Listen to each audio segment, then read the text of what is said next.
The Forgotten Kingdom, long ago, in a time when kingdoms rose and fell like the tides of the ocean, there lay a land known as Darien, a realm surrounded by mountains to the north, rivers to the south, and deserts that stretched endlessly toward the west. The kingdom was rich in fertile soil, strong warriors, and thriving trade routes, but it was even richer in pride.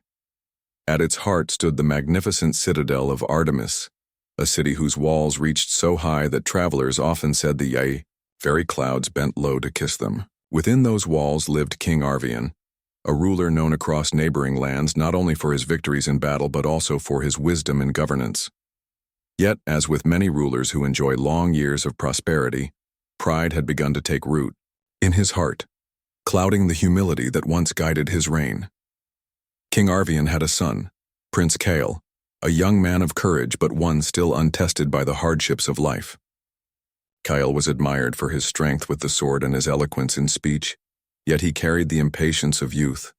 He often dreamed of glory greater than his father's, and though he respected King Arvian, he secretly longed for the day when the throne would be his. Unlike his father, who had known the struggles of building and defending a kingdom, Kale had grown up in luxury, trained by the best generals and tutored by the wisest scholars. Still, something was missing in him, a sense of balance between power and responsibility. The kingdom of Darien had prospered for decades under King Arvian's steady rule. Its markets overflowed with silks, spices, and precious stones. Its farms yielded harvests that fed both rich and poor, and its soldiers had not seen war for many years. But peace is a delicate treasure, and often it is in times of peace that danger begins to take shape.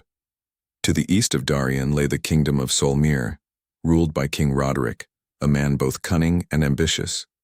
Roderick envied Darien's wealth, and longed to add it to his own dominion. While Arvian trusted in alliances and treaties, Roderick believed in strength and deception. He sent spies into Darien, sowing seeds of discord, bribing officials and spreading rumors that questioned King Arvian's ability to rule. Unaware of the growing danger, Arvian continued to govern as he always had, trusting his nobles and council. But among his advisors was Lord Malric, a man whose loyalty had long since withered. Malric was once a faithful servant of the crown, but greed had consumed him. Promised wealth and land by King Roderick, Malric began whispering into Prince Kale's ear. He told the young prince that his father had grown old and weak, that the people desired new leadership, and that waiting patiently for the throne would only cause Kale to lose the respect of the nobles. At first, Kale dismissed these words, for he loved his father. But day by day, the poison of ambition began to seep into his thoughts. One evening, during a grand feast in the royal hall, Kale overheard a conversation between two nobles who had also been swayed by Malric. They spoke of how the kingdom needed a stronger hand, a ruler who could bring greater glory, someone who would not grow complacent in peace. Though they did not mention Kale's name directly, their words fed his pride.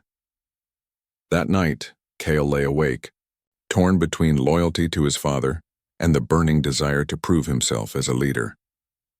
The test of loyalty came sooner than Kale expected. Scouts returned with news that Solmir's armies were moving closer to the borders of Darien. Though King Arvian believed it was merely a show of strength meant to intimidate, many nobles, influenced by Malric, argued that Darien should strike. First, Kale, eager for glory, sided with them. "Father," he said in the council chamber, "if we do not act now, we will show weakness. Let us march upon Solmir before they march upon us. The people will see our courage, and our enemies will tremble before us." Arvian, calm and wise, shook his head. A true ruler does not rush into war because of pride or fear. Strength lies not only in the sword, but in restraint. If Solmir attacks, we will defend our land, but to strike first would make us no better than the tyrant who seeks to provoke us. Kale's jaw tightened, and though he said no more, resentment stirred in his heart. Malric seized upon this moment, finding the prince in the corridors later that night. "Do you see, my prince? Your father is blinded by age. He will let our enemies encircle us until we are weak, and then Darien will fall. The people want a warrior king, not a cautious old man. You were born for this throne.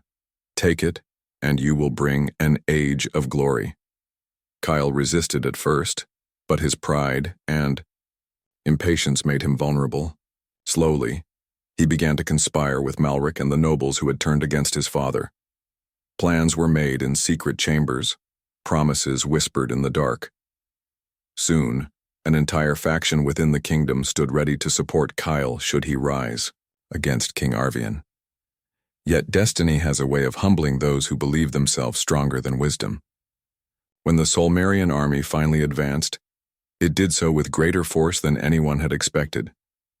Villages were burned, farmers fled to the cities, and fear spread through the land. King Arvian, though old, rode at the head of his army, his presence a source of courage for the soldiers. Kyle, too, fought bravely, but his mind was clouded by thoughts of power. During a critical battle at the River Theron, Malric advised Kale to withhold reinforcements for his father's flank, promising that if Arvian's forces weakened, Kale could emerge as the savior and win the love of the people. Kale hesitated, torn between saving his father and seizing his own chance at glory. His hesitation cost dearly. The enemy struck hard, and though Arvian rallied his men with the last of his strength, the battle was nearly lost. Kale eventually charged in, driving back the Solmerians, but not before his father was gravely wounded. On his deathbed, King Arvian called for his son. His voice was weak, but his eyes still held the fire of wisdom. "Kyle," he said, "a throne is not a prize to be seized, but a burden to be carried. You let pride cloud your judgment, and it has brought ruin to our people. Remember this: power without wisdom leads only to destruction."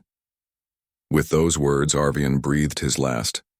Kyle became king, but the weight of the crown was far heavier than he had imagined. The people mourned Arvian, whispering that the son had betrayed the father. The nobles who once promised loyalty now sought their own advantage, and Solmer continued its relentless assaults. Kyle fought desperately to hold the kingdom together, but he realized too late that glory built on pride is fragile. Years later, when the once great city of Artemis lay in ruins and Kale sat alone in his throne room, he remembered his father's words. Tears filled his eyes as he whispered to himself, "Wisdom is greater than the sword, and patience stronger than ambition." But by then the kingdom of Darien was only a shadow of what it had been. The moral of this tale echoed through generations. True leadership is not measured by pride or hunger for glory, but by humility, patience, and the courage to place one's people above oneself.